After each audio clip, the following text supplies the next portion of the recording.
기도 들으심으로 여성교회 주간 화요 기도회를 시작하도록 하겠습니다.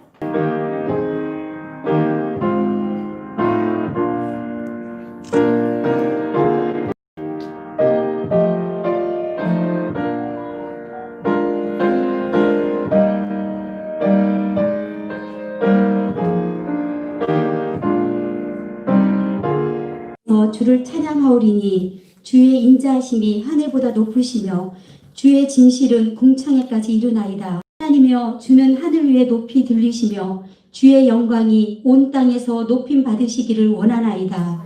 아멘. 이 시간은 우리 모두를 대표해서 설림교회를 섬기시는 임보경 집사님 나오셔서 기도해 주시겠습니다. 기도하시겠습니다. 모든 것을 아시고 모든 것을 계획하시고 또 모든 것을 주관하시는 하나님, 주님이 사랑하시는 중부에 있는 청장년들과 가족들을 화요기도회로 이곳에 모이게 하심을 감사를 드립니다. 이 시간 기도하고자 순종의 마음으로 모인 청장년들을 기억하여 주시고 피곤하고 지치고 힘든 어깨를 붙잡아 세우시고 세움받아 주님의 일꾼으로 거듭나는 시간 되게 하여 주시옵소서. 가장의 무게를, 사회생활의 힘듦을 보시고 가정을 이끄는 목자로 믿음의 아버지가 되게 하시고 믿음의 본이 되어 사회생활을 지혜롭게 이끄는 사람이 되게 하시며 또 성령의 뜨거운 불로 주님의 계획하심에 순종하는 믿음의 종들 삼아 주시옵소서. 그의 나라와 그의 의를 구하라 하신 하나님 아버지, 나라와 민족을 위해 기도하는 기도 소리를 들으시고 응답하셔서 주님 보시기에 합당한 이 나라가 되도록 인도하여 주시옵소서. 세상이 멈춘 듯 코로나19로 온 세계가 혼란 속에 있는 이때에 주님의 만지심으로 이 어려움이 주님께 더 깊이 나아가는 시간 되게 하시고 더 이상의 감염이나 전파가 없도록 주님 인도하여 주시옵소서. 귀한 걸음으로 단위에 서신 장경 목사님께 함께 하셔서 전하시는 말씀의 은혜 받도록 우리의 마음밭을 만져 주시옵소서. 이 예배를 준비한 아내들의 믿음을 지키시옵소서. 남편을 내조하는 아내로, 믿음의 어머니로, 부모를 섬기는 며느리로, 교회에 보이지 않는 손길로 게으르지 않게 하시고 기도로 섬기는 지혜로운 여인들 되게 하여 주시옵소서. 예배의 시작을 주님께 올려드리며 사랑이 많으신 예수 그리스도의 이름으로 감사하며 기도드리옵나이다. 아멘. 오늘의 교회를 섬기는 권만 권사님 나오셔서 오늘 하나님의 말씀 공독해 주시겠습니다. 오늘 주신 하나님의 말씀은 마태복음 12장 28절에서 30절 말씀입니다. 다 찾으신 줄 알고 공독하겠습니다. 수고하고 무거운 짐 자들아, 다 내게로 오라. 내가 너희를 쉬게 하리라. 나는 마음이 온유하고 겸손하니 나의 멍에를 메고 내게 배우라. 그리하면 너희 마음이 쉼을 얻으리니 이는 내 멍에는 쉽고 내 짐은 가벼움이라 하시니라. 아멘. 이 시간은 여성교회 회원들 특별 찬송이 있겠습니다.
그대 섬김은 아름다운 찬송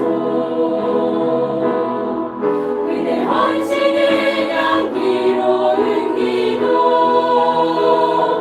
그대가 밟는 땅 어디에서라도 주님의 이름 높아질 거예요.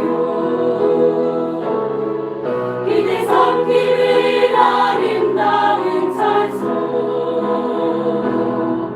그대 헌신은 향기로운 기도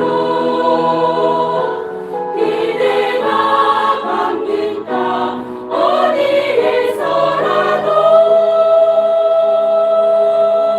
주님의 이름 높아질 거예요.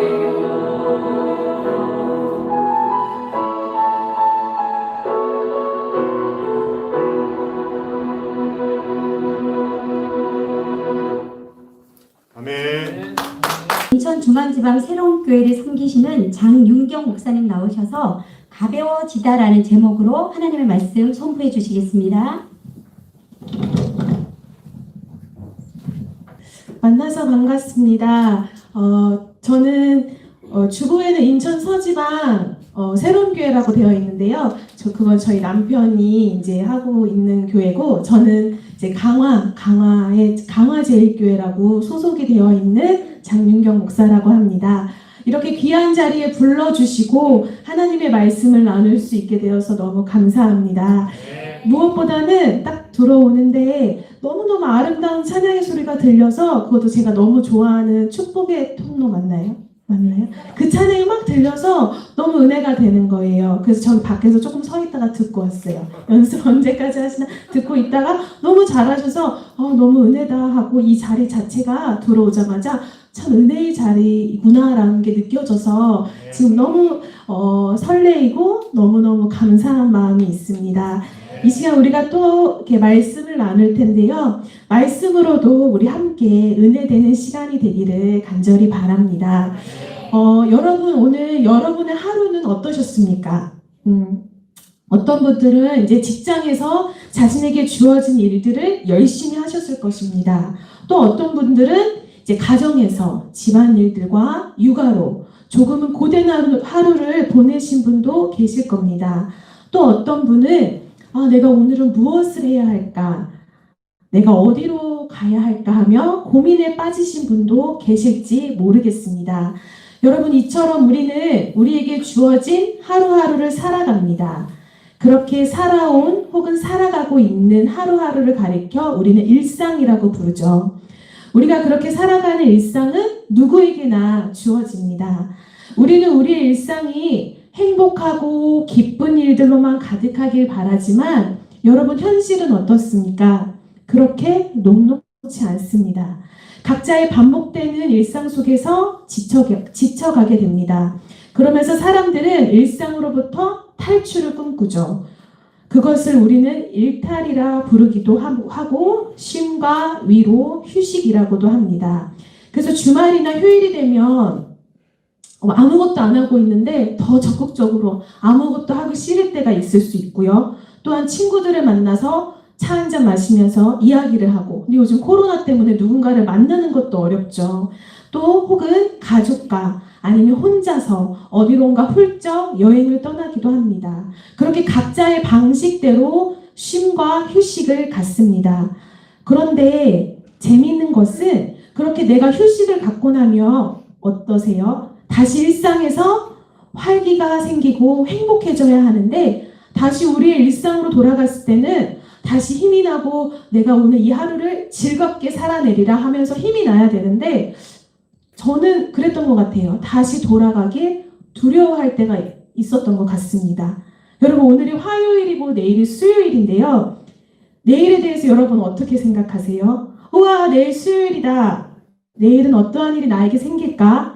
막 이러한 기대감으로 행복하십니까? 아니면 아직도 수요일이야. 언제 쉬는 날이 다가오는 거야? 하면서 생각만 해도 피곤하십니까? 오늘 우리가 함께 읽은 오늘 이 말씀을 저는 묵상할 때마다 세 가지 단어가 떠오릅니다. 첫 번째는 일상, 두 번째는 위로, 세 번째는 회복입니다. 반복되는 일상, 때로는 반복되기 때문에 소망이 없어 보이는 그 일상들, 아무것도 하지 않을 수는 없으니까, 가장이니까, 아빠니까, 엄마니까, 아내니까 그렇게 살아가는 일상에는 하루 이틀의 휴가로 휴일이 해결해 줄 수 없는 아픔과 고단함이 있는 것 같습니다.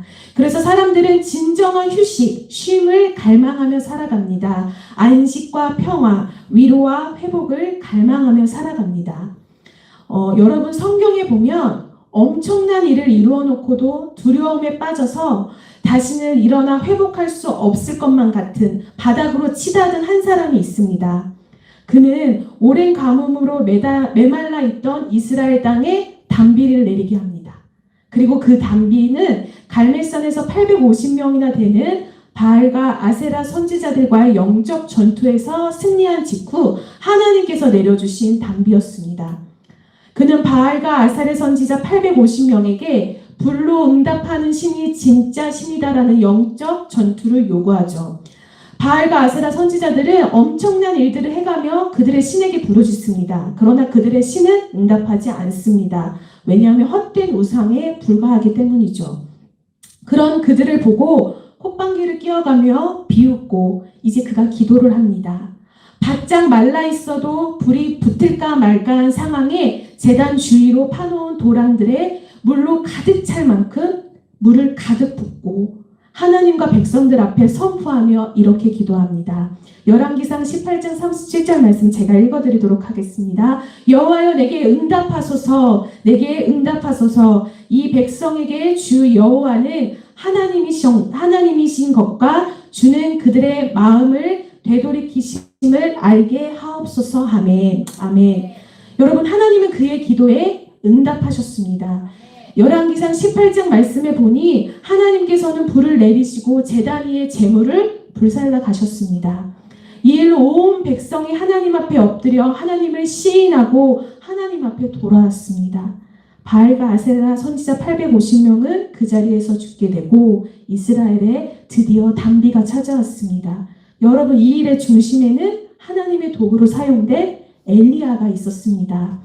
여러분 엘리야에게는요 이러한 기적들은 일상이었습니다.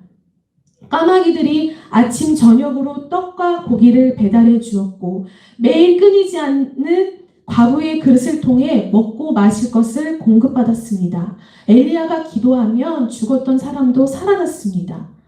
이제 하늘에서 불을 내리고 오랜 가뭄을 끝내는 비가 그의 기도로 내리게 됩니다. 여러분 그는 당대에 능력 있는 선지자였습니다. 또한 그로 말미암아 일어나는 영적 전투들 그에게는 일상이었습니다. 이러한 엄청난 일상들을 엘리야는 씩씩하게 감당해 가며 잘 살아가고 있었습니다. 그런데 여러분 이상한 일이 일어납니다. 어쩌면 이제까지의 일상에 비교하면 아무것도 아닌 일, 타락한 왕비 이세벨이 너를 죽이겠다는 그 한마디에 엘리야는 도망을 칩니다. 북이스라엘에서 국경을 넘어 남유다 브엘사바까지 도망쳤고 또 거기서 광야로 하루를 더 도망을 갑니다. 여러분 이상하지 않습니까? 엘리야에게는 이러한 일들, 기적과 영적 전투는 그냥 일상이었습니다. 그런데 그가 이제 그 말 한마디에 상처를 받고 두려움과 공포 속에서 지금 도망을 치고 있습니다.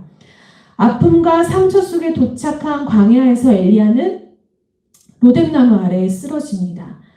그렇게 엘리야에게 로뎀나무 아래는 실망과 실패의 자리였습니다. 그가 감당해 나가며 살아가던 그 놀라운 일상들이 이제는 그에게 짐이 되어버린 것입니다. 열왕기상 19장 4절에 이러한 말씀이 있습니다. 제가 읽어드릴게요. 자기 자신은 광야로 들어가 하룻길쯤 가서 한 로뎀나무 아래에 앉아서 자기가 죽기를 원하여 이르되 여호와여 넉넉하오니 지금 내 생명을 거두시옵소서. 나는 내 조상들보다 낫지 못하나이다 하고. 아멘. 지금 엘리야의 상태가 여러분 어떻습니까? 지쳐있고 무기력한 상태입니다. 그 상태로 지금 로뎀나무 아래에서 자신의 생명을 거두어 달라고, 나 지금 힘들어 죽겠으니 하나님 나 좀 죽여달라고 하나님께 구하고 있는 것입니다. 오늘 우리가 함께 읽은 말씀에 보면 우리 주님께서 이렇게 말씀하십니다. 수고하고 무거운 짐진 자들아 다 내게로 오라. 내가 너희를 쉬게 하리라. 여러분, 이 말씀을 들으면 어떠십니까? 이 말씀만 들어도 위로가 되고 치유가 될 것만 같습니다. 그런데 그 뒤에 이어지는 말이 조금 이상합니다. 29절 30절입니다. 나는 마음이 온유하고 겸손하니 나의 멍에를 메고 내게 배우라. 그리하면 너희 마음이 쉼을 얻으리니 이는 내 멍에는 쉽고 내 짐은 가벼움이라 하시니라. 아멘. 수고하고 무거운 짐진 자들아 다 내게로 와. 내가 너희를 쉬게 하리라 해서 딱 끝나면 좋겠는데 예수님이 조금 이상한 말씀을 하십니다. 내 멍에를 지고 내게 배우라 하시고, 여러분 또 그 멍에가 가볍다라고 말씀하고 계시는 겁니다. 여러분 이 말씀은 예수님께서 쉬게 하리라 하셨는데 그건 너의 짐을 내가 대신 져주고 해결해 주겠다라는 것이 아니라 짐 지는 법을 가르쳐 줄게입니다. 물론 우리 주님께서는 우리의 짐을 대신 져주시고 우리의 문제를 해결해 주시는 놀라운 능력의 주님이시지만 여기에서는 우리에게 그 무거운 짐 내가 지는 법을 가르쳐 줄게 라고 말씀하고 계시는 겁니다.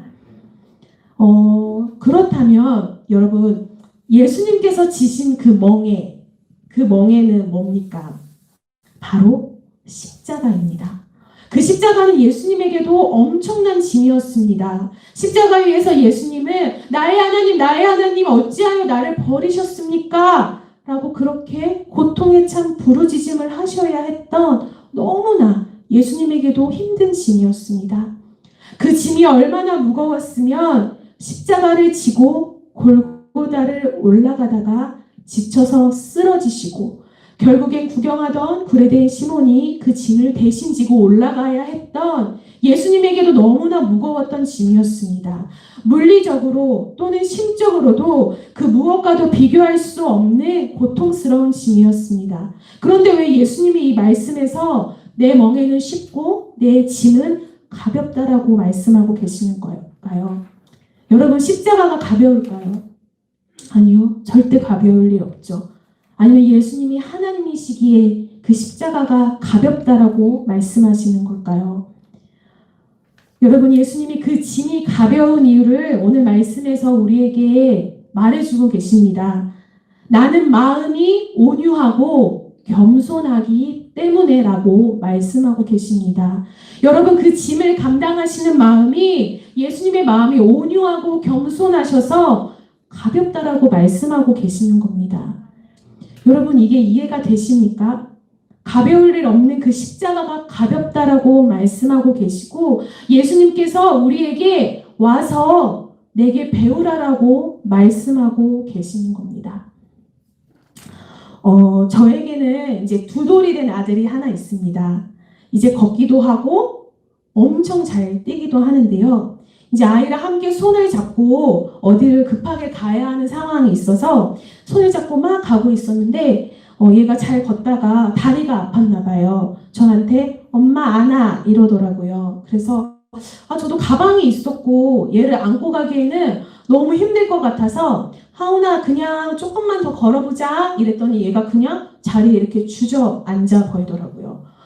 그래서 조금 쉬었다 가면 괜찮겠지 해서 요즘 또 코로나 때문에 사람이 없는 막 벤치나 의자를 찾아서 조금 쉬고 있었는데 이 아이는 한참을 쉬어도 다시 걸을 생각이 없어 보이더라고요. 그래서 아이를 안고 가방을 메고 걷기 시작했습니다. 아이를 안고 걸어가는데요. 요즘도 마스크까지 쓰니까요. 더 숨이 차는 것 같고 땀도 막 나고 팔이 너무 아프더라고요. 그래서 안 되겠다 싶어서 얘를 그냥 억지로라도 걷게 해야겠다 해서 이렇게 딱 봤는데 조용하다 싶었거든요. 잠이 들었어요. 잠이 들었으면 여러분 저 어떻게 해야 할까요? 그냥 이 아이를 내려놓고 그냥 오면 될까요? 그냥 안고 걸어갔습니다. 땀도 나고 숨도 차고 팔도 다리도 아프고 너무 힘들었지만 낑낑대면서 목적지까지 걸어갔습니다. 여러분 그냥 무거우면 내려놓으면 되는데 제가 왜 낑낑대면서 이 아이를 안고 갔을까요? 제 아들이니까요. 제가 너무나 사랑하는 제 아이니까 제가 끝까지 안고 간 거예요. 안 무거웠을까요? 사랑한다고 안 무거울까요? 아니요. 남자아이고 몸무게도 많이 늘어서 엄청 무겁습니다. 그러나 무겁지만 무겁지 않은 겁니다. 저는 오늘 말씀을 준비하고 이 일을 돌아보면서 예수님께서 오늘 우리에게 하신 말씀, 이해가 되지 않는 이 말씀을 사랑이라는 말로밖에는 설명할 수 없다라는 결론을 내렸습니다. 여러분 예수님께서 지신 멍에 그 십자가가 왜 가볍다라고 말씀하시는 걸까요? 그 십자가가 바로 우리를 죄에서 살리는 방법임을 아셨기 때문입니다. 그 십자가가 우리를 향한 하나님의 사랑이었음을 아셨고 예수님께서는 동일한 그 사랑으로 우리를 사랑하셨기 때문에 그래서 가볍다라고 말씀하고 계시는 겁니다. 가벼울 리 없는 그 십자가가 우리를 사랑하시기 때문에 그 사랑으로 가볍다라고 말씀하고 계십니다. 여러분 그 사랑으로 우리에게 말씀하고 계시죠. 수고하고 무거운 짐진 자들아 다 내게로 와라. 내가 너희를 쉬게 하리라. 나는 마음이 온유하고 겸손하니 나의 멍에를 메고 내게 배우라. 그리하면 너희 마음이 쉼을 얻으리니 이는 내 멍에는 쉽고 내 짐은 가벼움이라 하시니라. 아멘.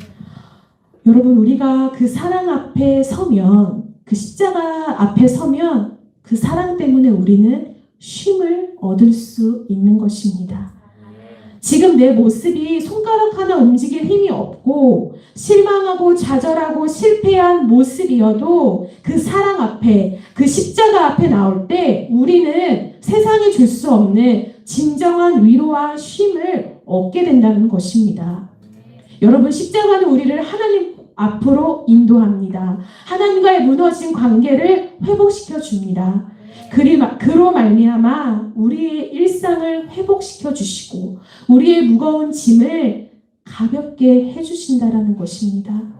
가벼울 리 없는 그것이 가볍다라고 말씀하신 예수님의 사랑 때문에 우리는 하나님을 만날 수 있고 우리의 일상이 가벼워질 수 있는 것입니다. 여러분 엘리야가 로뎀나무 아래에 쓰러져 죽기를 바랬을 때 하나님은 엘리야를 혼내지 않으셨죠.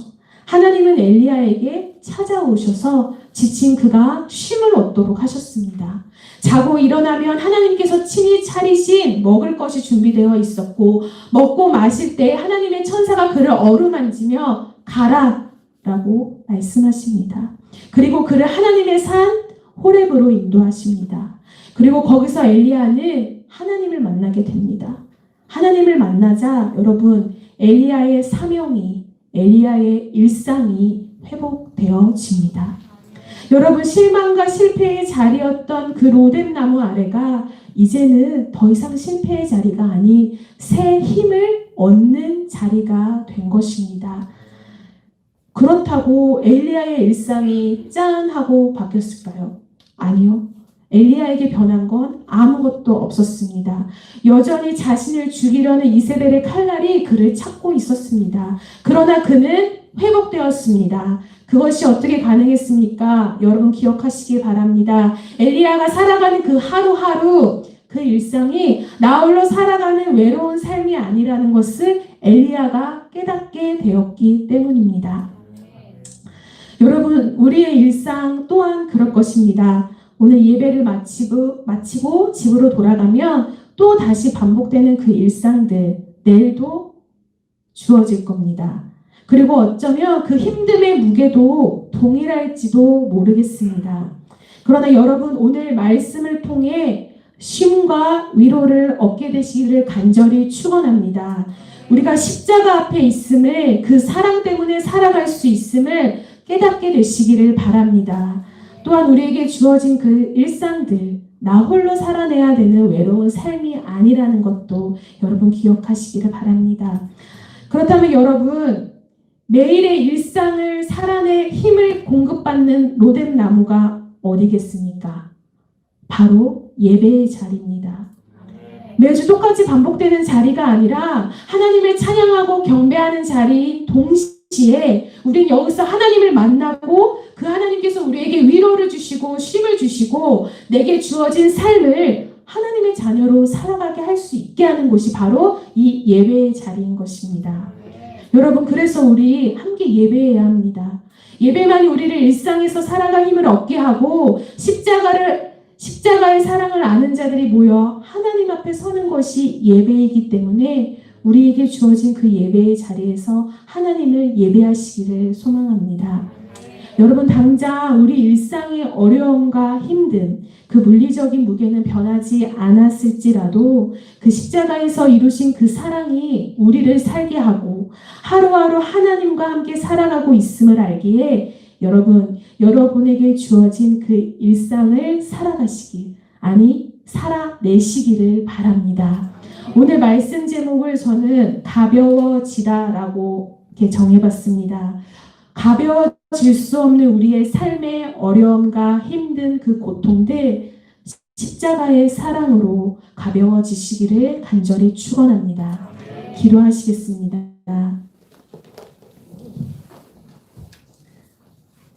하나님을 예배하는 이 자리에 저희를 불러주시니 감사드립니다. 오늘도 말씀을 통해 우리 마음 가운데 진정한 위로와 쉼이 회복되어지게 하여 주시옵소서. 그리하여 우리에게 주어진 하루하루를 하나님의 사랑으로, 십자가의 그 사랑으로 살아가는 모든 우리 중부연의 청장년들과 여성교회가 되게 하여 주시옵소서. 귀한 예물 하나님께 드립니다. 하나님, 이 예물 하나님이 기뻐하시는 곳에 선하게 사용하여 주시옵소서. 지금은 우리 주 예수 그리스도의 은혜와 하나님 아버지의 극진하신 사랑과 성령님의 교통하심이 여기 모인 주의 자녀들 가운데 영원토록 함께 하시기를 간절히 축원하옵나이다. 아멘.